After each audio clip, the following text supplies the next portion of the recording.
Y'all know what it is. Y'all know what it's worth. Let's get this merch. Subscribe to the PDH Network. Coming to you with another edition of Money Mention Mondays. And today, the topic of discussion is, let's talk about GucciMane and Dolph's history and the possibility of GucciMane getting a percentage of P.R.E. So let's start at the very, very beginning. So, as we all know, GucciMane and Dolph have a very, very long history in the rap game. And this goes back over a decade. And so just thinking back, Dolph was first featured on GucciMane's mixtape back in the day. And kind of ever since then, it's just been a mutual respect that they both have for each other. And GucciMane always kind of let Dolph know that he, would look out for him.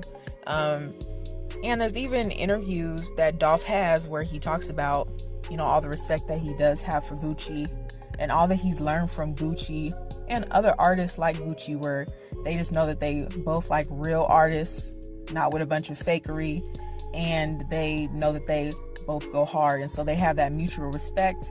Obviously, Gucci being from the South, he respects the grind he sees in Memphis artist Dolph.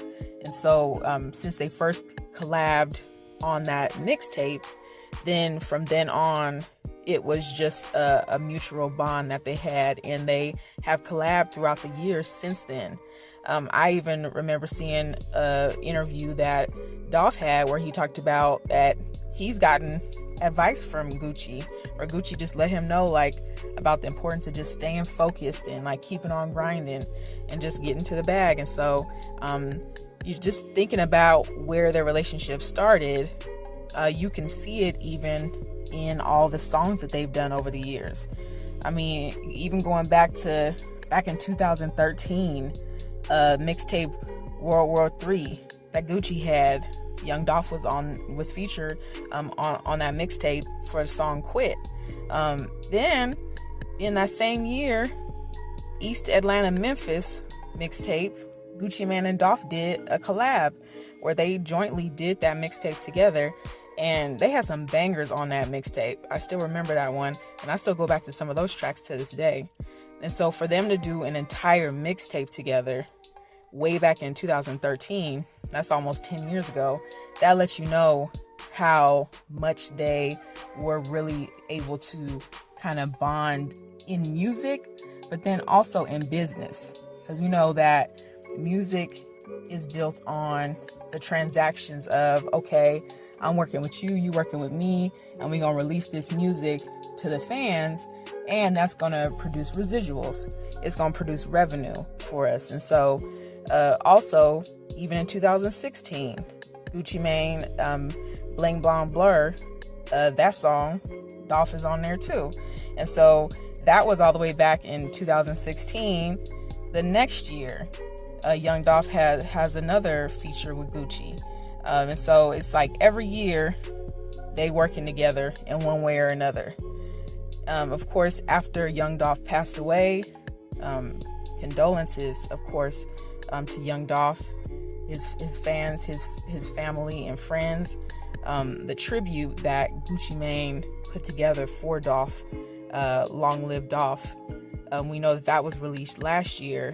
And so once again, for Gucci to even release a song that's specifically a tribute to Dolph is a way of him showing homage to that relationship that they had, and that respect that he had for Dolph, and just the man that he was and the artist that he was.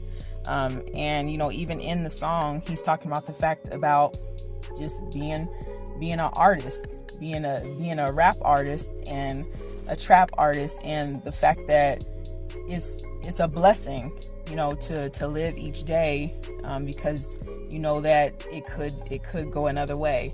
And so he's paying homage to Dolph throughout that song. And then later on this year, there was another release, Blood All On It, and we know that had Key Glock in it, Young Dolph, and other P.R.E. artists in that video, and that was just released this year. So now we've gone all the way back from 2013. Of course, there could be, more features even before then, but we went from 2013 all the way to present. So that's almost 10 years of history that we're talking about in just collaboration with the music. And then moving on, we know that P.R.E, that was Dolph's label, and that is Dolph's label to this day. But Dolph, at the time when he was living, he was working very, very hard to build P.R.E up to what it is today. And we know that his legacy is going to continue to grow P.R.E years and years to come. 1017 is GucciMane's label.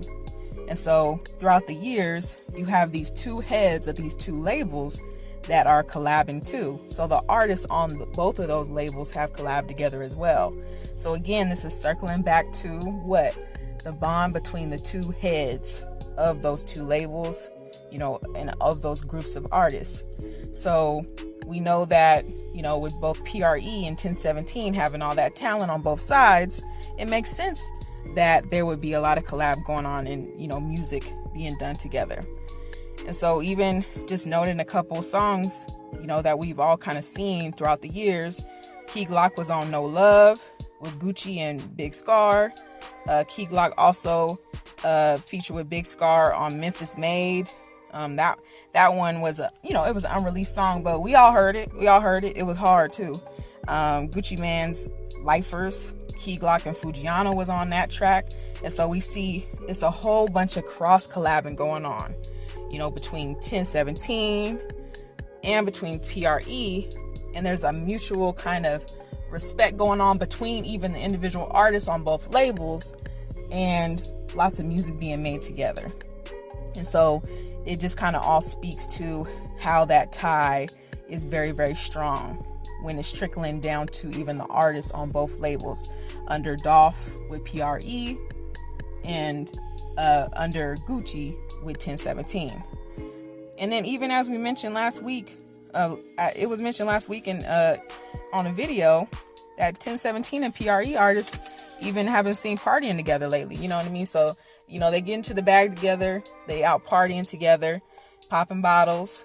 Mentioned on the video, it was even mentioned that maybe a chance that a joint album may be coming out, where P.R.E and 1017 go ahead and put an album together and release it to the people. I know we would love to hear it. So that's that may be in the works, and so that would be really exciting to hear and to see happen. And just moving on to other areas of music, P.R.E and 1017 have even been known to do tours together. So now that's bringing it to a whole nother sector of music. It's one thing to do a quick little song together, a quick little feature, even doing a collab mixtape. That's one thing, that's, studio setting. But then to go to tour together, that's a kind of a whole nother element of kind of building a partnership. And so, we know for sure that it's a kind of a big stamp on the profits that a label and artists get from touring. And so once you see artists and kind of labels touring together, that relationship is real solidified. And so, if we speaking of profits and revenue and getting to the bag, let's talk about the fact that if we're thinking about all those multiple songs being done together between P.R.E and 1017, the touring that's been, done together between those two camps, it's for sure that we know that all these collabs are not being done for free. Nothing's for free. It's all a business move. So this means that someone is getting to the bag. And with that said, behind the ties to these two labels, somebody's getting to the bag. So with this collabs that's been happening throughout the years, it's possible that GucciMane is envisioning the possibility of overseeing P.R.E in some way, shape, or form, and maybe even eventually having some ownership in the future.